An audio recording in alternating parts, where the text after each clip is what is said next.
तो चलिए आज से हम लोग केमिस्ट्री का बेसिक क्लास स्टार्ट करते हैं, ठीक है ना। क्योंकि केमिस्ट्री को जब अध्ययन करना होता है कुछ बेसिक नॉलेज के बारे में जानना क्या है, ज़रूरी है। तो सबसे पहले चलते हैं, हम लोग बहुत समय पहले विज्ञान का क्षेत्र काफ़ी छोटा हुआ करता था। ये तो सबको समझ में आ रहा है। साइंस का जो क्षेत्र था ना वो काफ़ी क्या हुआ करता था, छोटा हुआ करता था। कहने का तात्पर्य ये हुआ कि एक व्यक्ति, इंडिविजुअल एक व्यक्ति सारे विषयों के बारे में ज्ञान रखा करते थे। उनको फिजिक्स का भी ज्ञान है, उनको केमिस्ट्री का भी ज्ञान है, उनको बायोलॉजी का भी ज्ञान है, उनको सारे विषयों का क्या होता था, ज्ञाता कहा जाता था। ऐसे लोगों को एक स्पेशल एक नाम दिया जाता था, उनको दार्शनिक कहा जाता था। क्या बोलते थे, दार्शनिक, फिलोसफर कहा जाता था। फिलोसफर होते थे ना वो सारे विषयों के क्या होते थे, जानकार हुआ करते थे। पहले क्या था ना कि सब विषय का रेंज जो है बहुत क्या था, छोटा था। मतलब एक व्यक्ति सारे विषयों के बारे में जानकारी क्या किया करते थे, रखा करते थे। समय बदला, धीरे धीरे प्रत्येक सब्जेक्ट का रेंज क्या होता गया, बढ़ता चला गया, है ना। और प्रत्येक सब्जेक्ट का जब रेंज बढ़ता चला गया है, नई नई जानकारियाँ क्या होती चली गई, जुड़ती चली गई। अब इंडिविजुअल एक व्यक्ति के द्वारा सारे विषयों की जानकारी रखना संभव नहीं होने लगा, ठीक है ना। उसके बाद विज्ञान का एक अलग शाखा बना, सोशल साइंस का अलग शाखा बना, मतलब सारे सब्जेक्ट का एक अलग शाखा बना, फिर उसमें भी ब्रांच बनते चले गए।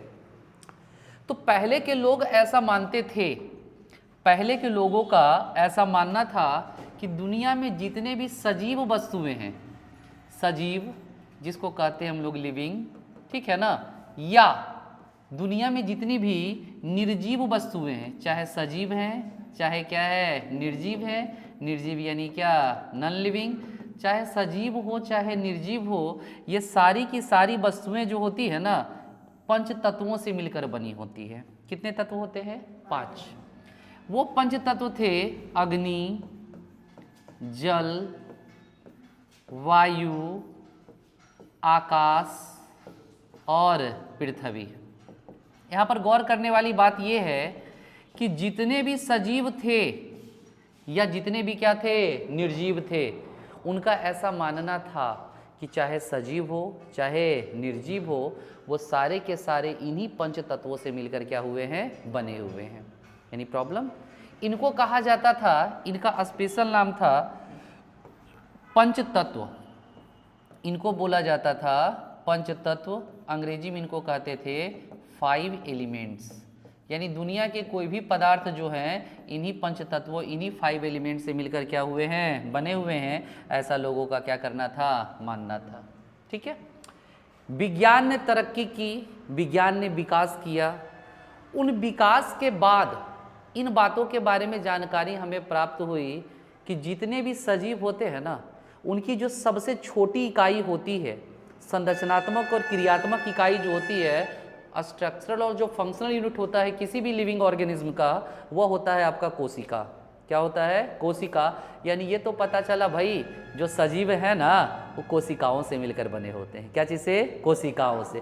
पहले क्या था, क्या चीज़ से मिलकर बने हैं, पंचतत्वों से मिलकर बने हैं। अब पता चला ना कि जो भी सजीव हैं वो सारे के सारे सजीव जो हैं वह कोशिकाओं से मिलकर क्या हैं, बने हुए हैं। अब लोगों के सामने ये बात निकलकर सामने आई कि अब जितने भी सजीव हैं, सजीव यानी जितने भी लिविंग हैं, ठीक है ना, जितने भी लिविंग ऑर्गेनिज्म हैं, वो सारे के सारे जो लिविंग ऑर्गेनिज्म हैं वह कोशिका यानी सेल से मिलकर क्या हैं, बने हुए हैं। सेल यानी कोशिका से मिलकर बने हुए हैं।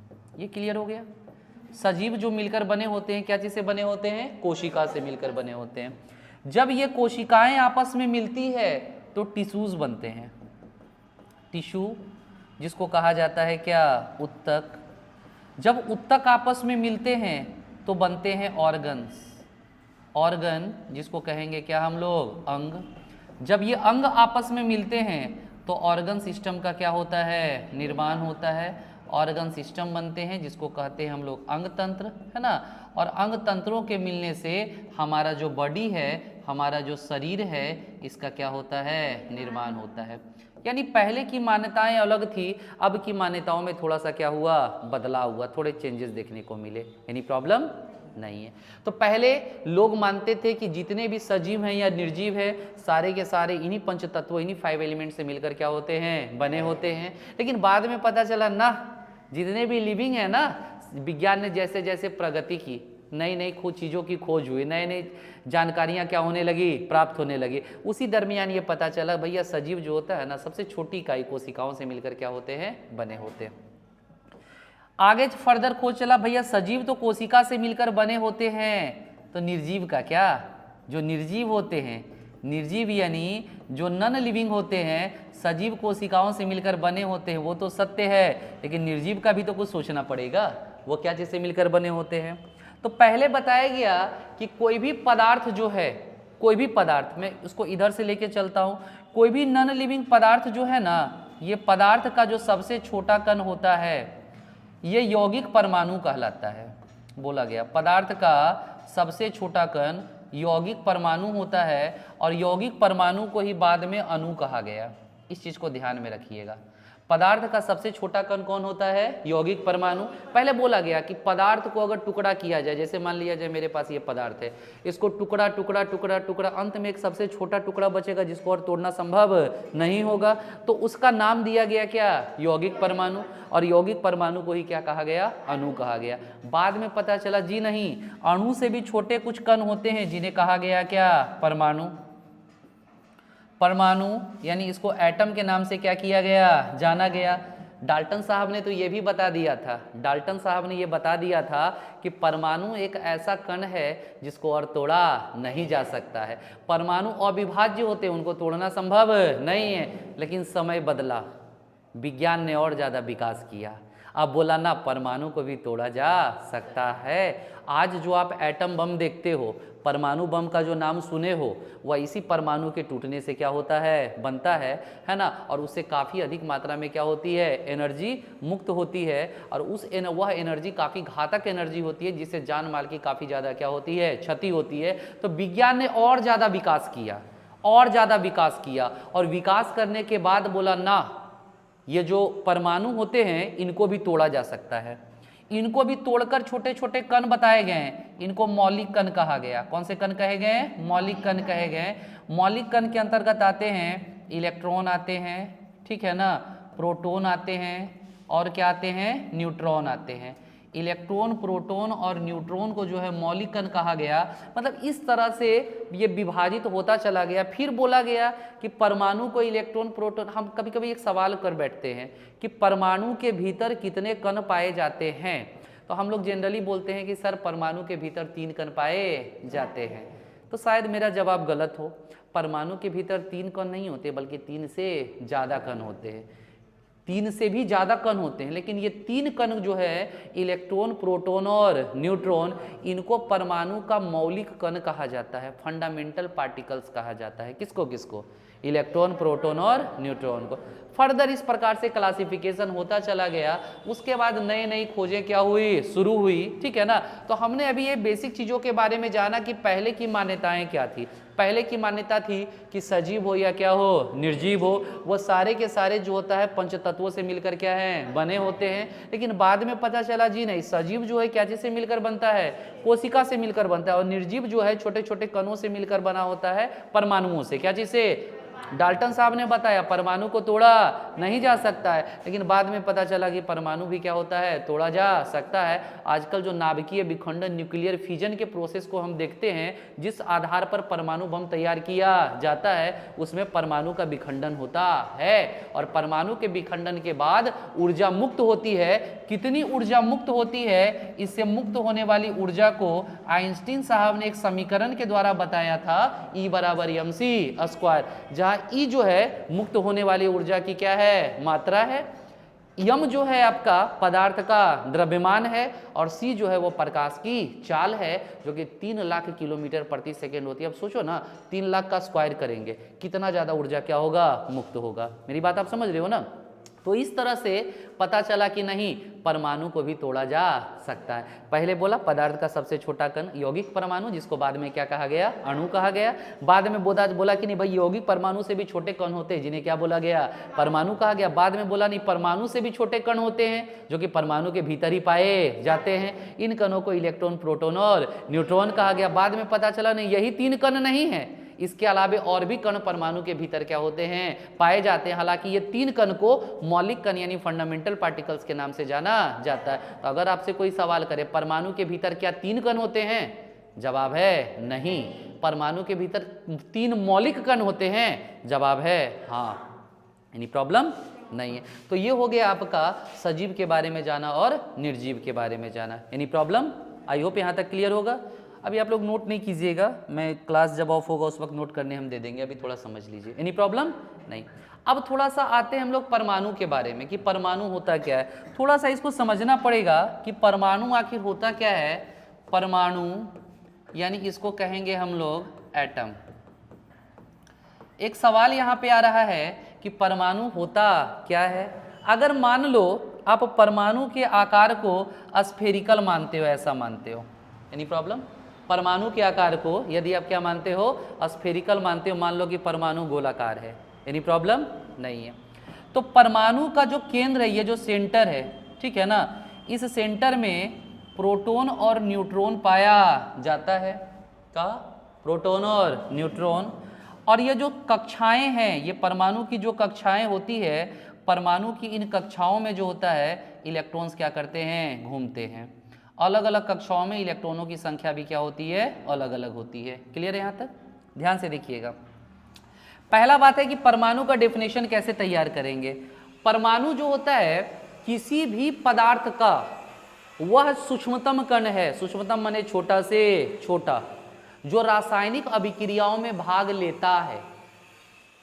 The smallest particles of matter which can participate in chemical reactions, जो रासायनिक अभिक्रियाओं में क्या करता है, भाग लेता है, लेकिन वह स्वतंत्र अवस्था में अपना अस्तित्व कायम नहीं रखता है। कौन? परमाणु। अगर परमाणु का डेफिनेशन बनाएं तो हम लोग इसका परिभाषा बना सकते हैं कि पदार्थ का वह सूक्ष्मतम कण, ध्यान से सुनिएगा, पदार्थ का वह सूक्ष्मतम कण जो रासायनिक अभिक्रियाओं में भाग लेता है, जो रासायनिक अभिक्रियाओं में भाग लेता है, दैट मीन्स पार्टिसिपेट करता है, किंतु एक कंडीशन है, स्वतंत्र अवस्था में अपना अस्तित्व कायम नहीं रख पाता है। किंतु स्वतंत्र अवस्था में, है ना, वह अपना अस्तित्व कायम नहीं रख पाता है। इस चीज को ध्यान रखिएगा। ये परमाणु का जो डेफिनेशन है हम लोग किस तरह से तैयार करते हैं कि किसी भी रासायनिक अभिक्रिया में कौन भाग लेता है, परमाणु। कौन भाग लेता है? दूसरा सवाल, क्या परमाणु का स्वतंत्र अवस्था में अपना कोई अस्तित्व है? जवाब है नहीं। Any problem? हमने अभी थोड़ा देर पहले चर्चा किया था आपसे, हमने पूछा था कि परमाणु के भीतर कितने कण पाए जाते हैं? बहुत सारे। परमाणु के भीतर कितने कण होते हैं? बहुत सारे। लेकिन यदि मैं सवाल करूं कि जो परमाणु के भीतर पाए जाने वाले कुल कणों में जो मौलिक कण हैं, जो फंडामेंटल पार्टिकल्स हैं, फंडामेंटल पार्टिकल्स यानी जो मौलिक कण होते हैं, वह कितने हैं? 3 है ना। एक को कहा जाता है, जैसा कि आप पढ़े हो, एक को कहा जाता है क्या? इलेक्ट्रॉन, ठीक है। एक को कहा जाता है क्या? प्रोटॉन। एक को कहा जाता है क्या? न्यूट्रॉन। ये तीनों फंडामेंटल पार्टिकल्स कहलाते हैं। इलेक्ट्रॉन हो, प्रोटॉन हो या क्या हो, न्यूट्रॉन हो, these are fundamental particles of atom. Any problem नहीं है। अगर मैं आपसे पूछूं कि आपके घर में 5 सदस्य रहते हैं, आपके घर में मान लो छोटा ही घर है, 2 कमरे का 3 कमरे का घर है ना, डजेंट मैटर। मान लो आपके घर में 5 सदस्य क्या होते हैं, रहते हैं, तो पांचों को रहने के लिए जगह क्या होता है? अलग अलग होता है ना। पांचों सदस्य के रहने के लिए जगह क्या होता है, अलग अलग।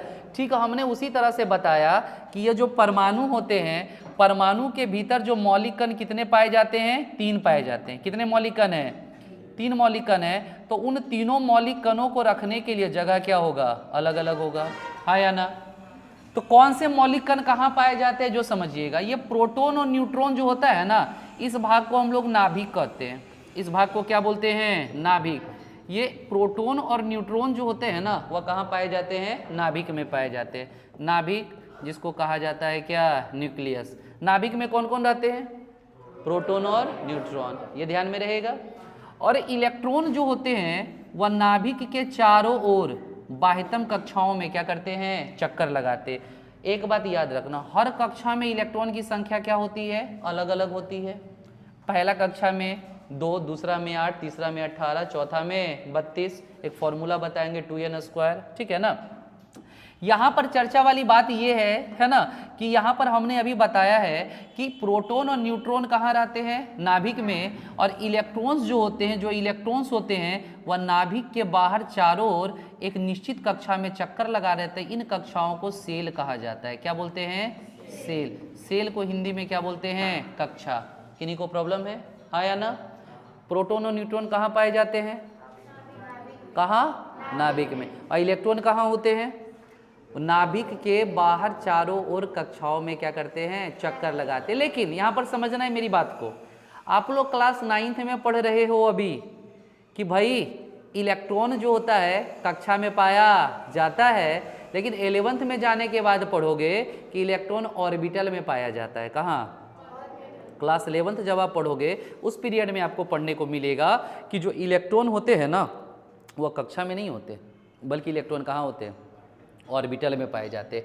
हम अभी जो क्लास 9th और 10th के जो बेसिक हम लोग पढ़ेंगे उसमें हम बस इतना ही पढ़ेंगे कि इलेक्ट्रॉन कहाँ होते हैं, कक्षा में होते हैं। आई मेरी बात समझ में ना। ऑर्बिटल के बारे में आपको स्टैंडर्ड 9 और स्टैंडर्ड 10th में पढ़ना नहीं है, चूंकि बेसिक क्लास है, इसीलिए हमको सेल के बारे में क्या करना है, स्टडी करना है। एनी प्रॉब्लम नहीं है। तो इस तरह से हमने बताया कि परमाणु के भीतर बहुत सारे कण होते हैं, लेकिन 3 कणों को कौन सा कण कहा जाता है, मौलिक कण कहा जाता है। और ये मौलिक कण इलेक्ट्रॉन, प्रोटॉन और न्यूट्रॉन होते हैं। अगली बात समझ लोगे, इलेक्ट्रॉन जो होता है, इलेक्ट्रॉन पे चार्ज जो होता है वह माइनस होता है, ऋण आवेशित कण है। कैसा कण है, ऋण आवेशित। इलेक्ट्रॉन पे ऋण आवेश होता है। Any problem. जो प्रोटॉन होता है वह धन आवेशित कण है, मतलब इस पर आवेश क्या होता है, धन आवेशित कण है, पॉजिटिवली चार्ज पार्टिकल है। Any problem, no. और जो न्यूट्रॉन होता है वह भाई चार्जलेस होता है। चार्जलेस माने क्या होता है, उदासीन होता है। क्या होता है, उदासीन। कौन, न्यूट्रॉन। इलेक्ट्रॉन पे चार्ज क्या होता है, माइनस। प्रोटॉन पे चार्ज क्या होता है, प्लस। और न्यूट्रॉन जो होता है चार्जलेस पार्टिकल है, इस पर कोई चार्ज होता नहीं है। आई होप यहाँ तक समझने में किन्हीं को प्रॉब्लम नहीं होगा। एनी प्रॉब्लम, किन्हीं को भी नहीं। थोड़ा सा और आगे बढ़ते हैं हम लोग, ठीक है ना। ये तो हमने बात की इलेक्ट्रॉन की, प्रोटॉन की और न्यूट्रॉन की, और आई होप यहाँ तक समझने में किन्हीं को प्रॉब्लम नहीं होगा। एनी प्रॉब्लम नहीं है। आगे बढ़ते हैं थोड़ा।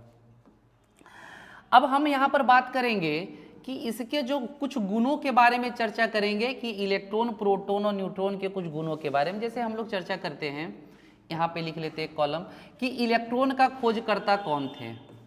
इलेक्ट्रॉन के खोज का श्रेय जो होता है किनको जाता है ना।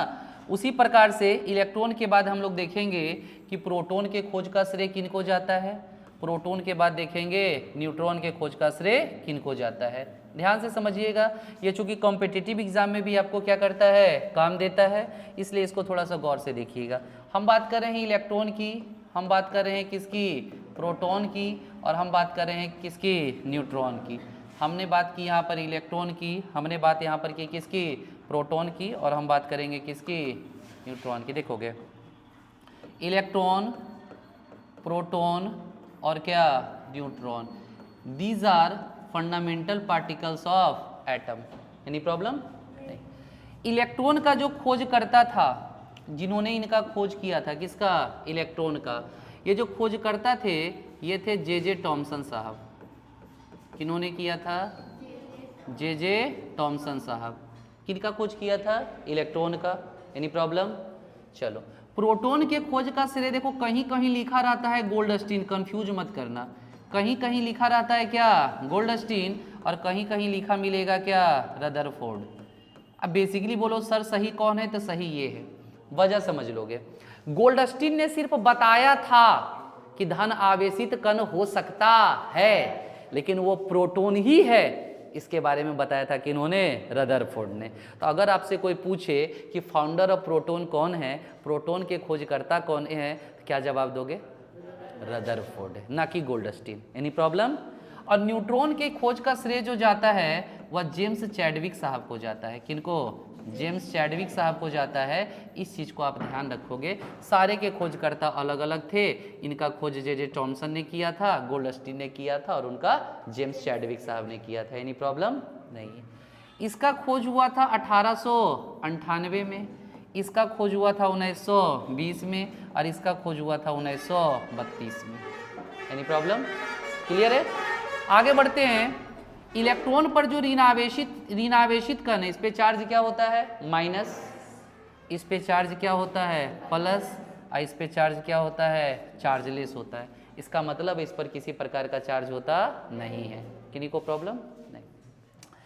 इसके बाद अगर बात की जाए, इस पर आवेश क्या होता है? -1.6 गुना 10 पर पावर -19 कूलम इसका क्या होता है? आवेश होता है।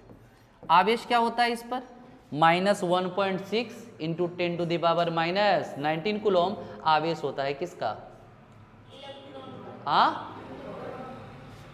इलेक्ट्रॉन का। प्रोटॉन का आवेश सेम होता है, +1.6 इंटू 10⁻⁻19 कूलम। अंतर इस बात का बस होता है ये -1.6 और ये क्या +1.6। यानी प्रॉब्लम? इस पर आवेश इतना होता है और न्यूट्रॉन पर जो आवेश होता है भैया ये तो चार्जलेस होता है, इस पर किसी प्रकार का आवेश होता नहीं है। यानी प्रॉब्लम? क्लियर है यहाँ तक ना? तो ये हमने जाना इलेक्ट्रॉन पर चार्ज -1.6 इंटू 10⁻⁻ क्या होता है? -19 कूलम होता है। प्रोटॉन पर जो चार्ज होता है +1.6 इंटू 10⁻⁻ क्या होता है? -19 कूलम होता है। और न्यूट्रॉन जो होता है चार्जलेस होता है, उस पर किसी प्रकार का चार्ज होता नहीं है। यानी प्रॉब्लम? आगे बढ़ते हैं। उसका द्रव्यमान जो होता है इसका, यह होता है 9.1 इंटू 10⁻⁻31 kg। क्या होता है? 9.1 इंटू 10⁻⁻31 kg द्रव्यमान किसका होता है? इलेक्ट्रॉन का। इसका होता है 1.67 इंटू 10⁻⁻24 या किलोग्राम में अगर चेंज करोगे आप, ठीक है ना, तो 27 किलोग्राम के क्या होता है? बराबर होता है। 1.67 इंटू 10⁻⁻27 किलोग्राम। अगर ग्राम में चेंज करेंगे तो -24 आ जाएगा, किलोग्राम में इतना, इसको ग्राम में चेंज करेंगे तो -28 आ जाएगा। यानी प्रॉब्लम नहीं है। इसके बाद इसमें बढ़ते, इसका द्रव्यमान बिल्कुल सेम होता है, 1.67 इंटू 10⁻⁻27 किलोग्राम। दोनों का द्रव्यमान जो होता है क्या होता है? सेम होता है। किसका किसका? प्रोटॉन और न्यूट्रॉन का। इसकी स्थिति कहाँ होती है? ये कहाँ पाया जाता है? कक्षाओं में। अभी तो पढ़ते हैं कहाँ? कक्षाओं में, लेकिन बाद में पढ़ेंगे हम लोग कि ये कहाँ पाया जाता है? ऑर्बिटल में पाया जाता है। कहाँ? ऑर्बिटल में। तो 10th स्टैंडर्ड तक आपको बस इतना जानना है कि इलेक्ट्रॉन कहाँ होता है? कक्षाओं में होता है। अब प्रोटॉन जो होता है ये भैया का स्थान होता है कहाँ? नाभिक। घर के भीतर रहता है, घर से बाहर निकलता नहीं है, ये राजा होता है। समझ रहे हो ना? और ये भी जो होता है इसका भी स्थान कहाँ होता है? नाभिक के भीतर ही होता है। ये भी नाभिक के भीतर ही पाया जाता है। आई होप ये सारी चीज़ें आपको समझ में आई होंगी। एनी प्रॉब्लम नहीं है। तो हमने यहाँ पे बात किया इलेक्ट्रॉन के खोजकर्ता कौन थे? जे टॉमसन थे, है ना। प्रोटॉन के खोजकर्ता दो जगह अलग अलग मिलती है बातें, कहीं गोल्डस्टीन मिलता है, कहीं क्या होता है? रदरफोर्ड। लेकिन जो मेन फाउंडर होते हैं वो कौन है? रदरफोर्ड। गोल्डस्टीन ने अनुमान लगाया, लेकिन रदरफोर्ड ने इसके बारे में क्या किया? बताया। क्लियर है? और देन न्यूट्रॉन के खोज का श्रेय किनको जाता है? जेम्स चैडविक को जाता है। 1898 में, 1920 में, 1932 में इनका क्या हुआ? खोज हुआ। ये निगेटिवली चार्ज पार्टिकल है, पॉजिटिवली चार्ज पार्टिकल है या न्यूट्रल पार्टिकल है, ठीक है ना। इस पर चार्ज जो होता है -1.6 इंटू 10⁻19 कूलम होता है, इस पर +1.6 इंटू 10⁻19 कूलम होगा, वह चार्जलेस, उस पर कोई चार्ज नहीं होता है। इसका द्रव्यमान 9.1 इंटू 10⁻31 किलोग्राम। Any problem? इसका 1.67 इंटू 10⁻⁻27 किलोग्राम। अगर ग्राम में बदलेंगे तो -24 हो जाएगा, इसको ग्राम में बदलेंगे तो -28 हो जाएगा। किसी को दिक्कत नहीं है। और ये इसका द्रव्यमान दोनों का द्रव्यमान क्या होता है? सेम। आवेश भले नहीं होता है न्यूट्रॉन पे, लेकिन उसका द्रव्यमान होता है। एनी प्रॉब्लम नहीं है। अच्छा, ये कहाँ पाया जाता है? कक्षाओं। अभी तो भैया पढ़ रहे हैं, कहाँ होता है? कक्षाओं में। बाद में ये कक्षा में, ये कहाँ चला जाएगा? ऑर्बिटल में चला जाएगा। क्लियर है ना? हम लोग स्टैंडर्ड 10 तक पढ़ेंगे कि ये कक्षा में पाया जाता है, 11th में जाने के बाद बोलेंगे कि ऑर्बिटल में पाया जाता है। एनी प्रॉब्लम नहीं है। अच्छा, इसका स्थान कहाँ होता है? नाभिक। और इसका स्थान कहाँ होता है? नाभिक होता है। आई होप यहाँ तक समझने में किन्हीं को प्रॉब्लम नहीं है। क्लियर है? यहाँ तक क्लियर है? चलो बहुत अच्छे। उसके बाद देखेंगे हम लोग, इसके बाद हम लोग जानेंगे यहाँ पे, ठीक है ना, कि आखिर जो परमाणु होता है उनमें एक रिलेशन होता है। उस रिलेशन को ध्यान में आप रखिएगा थोड़ा सा। परमाणु जो होता है उनमें जो रिलेशन होता है, जैसे मान लो ये परमाणु है, ठीक है ना, हमने बोला ये क्या है? आपका परमाणु है। और ये परमाणु का क्या है? नाभिक है। Any problem? नाभिक में क्या है? प्रोटॉन और न्यूट्रॉन है। एनी प्रॉब्लम नहीं है। इलेक्ट्रॉन जो होता है नाभिक के बाहर चारों ओर, है ना, कक्षाओं में क्या करता है? चक्कर लगाता है। कौन चक्कर लगाते हैं भाई? इलेक्ट्रॉन। अलग अलग कक्षाओं में इलेक्ट्रॉन की संख्या क्या होती है? अलग अलग होती है। इसका एक फॉर्मूला होता है 2n², है ना। एक फॉर्मूला होता है कि किसी भी कक्षा में, है ना, इलेक्ट्रॉनों की अधिकतम संख्या, किसी भी कक्षा में इलेक्ट्रॉनों की अधिकतम संख्या अगर आपको निकालनी है तो इसका एक फॉर्मूला हो जाता है आपका 2n²। यदि मैं पूछूं ये जो पहला कक्षा है, प्रथम कक्षा, देखो इसका नाम भी है। अगर मैं बात करूं प्रथम कक्षा की बात करूं तो प्रथम कक्षा को के से सूचित करते हैं। क्या चीज से? ये जो कक्षा देख रहे हो ना, पहला वाला, इसका नाम क्या होता है? के। किन्हीं को दिक्कत है? अगर आपसे पूछे कि पहला कक्षा में कितना इलेक्ट्रॉन पाया जाता है, तो जहां यन है वहां कितना बैठा देंगे? 1।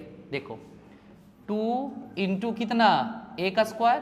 2 इंटू 1², 2 इंटू 1 कितना हो गया? 2। यानी पहला कक्षा में मैक्सिमम कितने इलेक्ट्रॉन जा सकते हैं? तो पहला कक्षा में मैक्सिमम कितने इलेक्ट्रॉन जा सकते हैं? 2 इलेक्ट्रॉन जा सकते हैं। एनी प्रॉब्लम नहीं है। अगर मैं बात करूं द्वितीय कक्षा की, दूसरी कक्षा की, अगर मैं बात करूं कौन से कक्षा की? दूसरी कक्षा की। दूसरी कक्षा को क्या चीज से रिप्रेजेंट करते हैं? यल से। Any problem? फॉर्मूला क्या होता है? 2 इंटू एन के जगह पर क्या पुट करेंगे? 2। क्यों एन के जगह पर 2 क्यों पुट करें? क्योंकि बात कौन सी कक्षा की हो रही है? दूसरी कक्षा की। यानी 2 इंटू 2² 4, 4 इंटू 2 क्या हो गया? 8। दूसरी कक्षा को जो होता है हम लोग यल के नाम से जानते हैं, और इसमें इलेक्ट्रॉनों की अधिकतम संख्या कितनी होती है? 8 होती है। क्लियर है यहाँ तक? फिर अगेन आ जाते हैं, बात करते हैं हम लोग तीसरी कक्षा। हम लोग अगेन बात करते हैं कौन सी कक्षा की? तीसरी कक्षा, जिसको हम लोग रिप्रेजेंट क्या चीज से करेंगे? यम से। क्या चीज से? यम से। इसमें फॉर्मूला पुट करेंगे 2 इंटू क्या? 3² 3² क्या हो गया? 9। कितना हो गया? 18। तो तीसरी कक्षा में यम इलेक्ट्रॉनों की जो अधिकतम संख्या होती है वह कितनी होती है? 18। ठीक उसी प्रकार से यदि मैं चला जाऊं, ठीक उसी प्रकार से यदि मैं बात करूं यहाँ पे, ठीक है ना, उसके बाद बात करूं, तीसरी कक्षा की बात हो गई। यदि मैं उसके बाद बात करूं चौथी कक्षा में, चौथी कक्षा में इलेक्ट्रॉनों की जो अधिकतम संख्या है, देखोगे ये 4th कक्षा है, जिसको हम लोग रिप्रेजेंट करेंगे क्या चीज से? यन से। तो चौथी कक्षा में इसी तरह से निकालोगे तो आएगा आपका कितना? 32। क्या आएगा? 32। उसी तरह से यदि 5वीं कक्षा की हम बात करें, 5th सेल की बात करें, ये 5वीं कक्षा की यदि हम बात करें, इसको रिप्रेजेंट करेंगे क्या चीज से? ओ से, है ना, ओ से रिप्रेजेंट करेंगे। और इसमें इलेक्ट्रॉन की संख्या जो होगी वह कितनी होगी? 50। अब ऐसे तो बढ़ाते नहीं है, इसके बाद थोड़ा ऐसे तो इसके बाद हम बढ़ाते नहीं है, लेकिन फिर भी यदि मन करे तो एक कक्षा और बना सकते हो आप लोग। ऐसे बढ़ाना नहीं चाहिए, लेकिन एक कक्षा मन करे तो आप क्या कर सकते हो? बढ़ा सकते हो। और इसका नाम दे सकते हो क्या? पी। और इसमें इलेक्ट्रॉनों की अधिकतम संख्या कितनी होती है? 72। एनी प्रॉब्लम नहीं, लेकिन इतना तक जाता है नहीं, क्लियर है ना। हम लोग को मैक्सिमम इतना ही क्या करना है, पढ़ना है। इसी में मेरा सारा कुछ क्या होता है 118 तक आ जाता है, किन्हीं को दिक्कत है नहीं है। तो इस तरह से कक्षाओं में तीसरी कक्षा के बाद हो गया, उसी तरह से कौन सी कक्षा में, चौथी कक्षा में उसी फॉर्मूला पर आप पुट करोगे। चौथी कक्षा को क्या चीज से रिप्रेजेंट करते हैं, यन से, आएगा कितना 32। उसी तरह से बात करेंगे कौन सी कक्षा की, पांचवी कक्षा की। पांचवी कक्षा को क्या जैसे रिप्रेजेंट करेंगे, ओ से, कितने इलेक्ट्रॉन होंगे 50। उसी प्रकार से यदि हम बात करें कौन सी कक्षा की, छठी कक्षा की, छठी कक्षा को क्या जैसे रिप्रेजेंट करेंगे, पी से, और इलेक्ट्रॉनों की अधिकतम संख्या कितनी होगी 72। तो किसी भी कक्षा में अगर इलेक्ट्रॉन की संख्या यदि हमको निकालनी हो तो इसका एक सिंपल सा फॉर्मूला होता है 2n²। क्लियर है, सिंपल सा फॉर्मूला क्या होता है 2n²। पहले कक्षा की बात करें, maximum number of electrons in first shell 2, maximum number of electrons in second shell 8, maximum number of electrons in third shell 18। इस प्रकार से 2, 8, 18, 50, 72 इस प्रकार से ये इलेक्ट्रॉन्स। अगर मैं पहले कक्षा में 2 इलेक्ट्रॉन, से देखो कक्षा जैसे जैसे बड़ा होता जा रहा है इलेक्ट्रॉन की संख्या इसमें क्या हो रही है, बढ़ती जा रही है। किसी को दिक्कत है नहीं। तो इस तरह से हमने यहाँ पर देखा कि कक्षावार इलेक्ट्रॉनों की संख्या कितनी होती है, number of electron shell wise कितने होते हैं। आई होप यहाँ तक किन्हीं को प्रॉब्लम नहीं होगा, समझ में सबको आया। तो अभी हमने इलेक्ट्रॉन, प्रोटॉन और न्यूट्रॉन के बारे में थोड़ी थोड़ी जानकारियाँ क्या की है, इकट्ठी की है। इसके बाद बारी आती है आयंस की, कि आयंस का फॉर्मेशन कैसे होता है। धीरे धीरे हम उसको भी क्या करेंगे, सीखेंगे। तो आज का क्लास हमारा इतना ही रहेगा, ठीक है ना। बाकी मिलते हैं हम अगली क्लास में, ओके।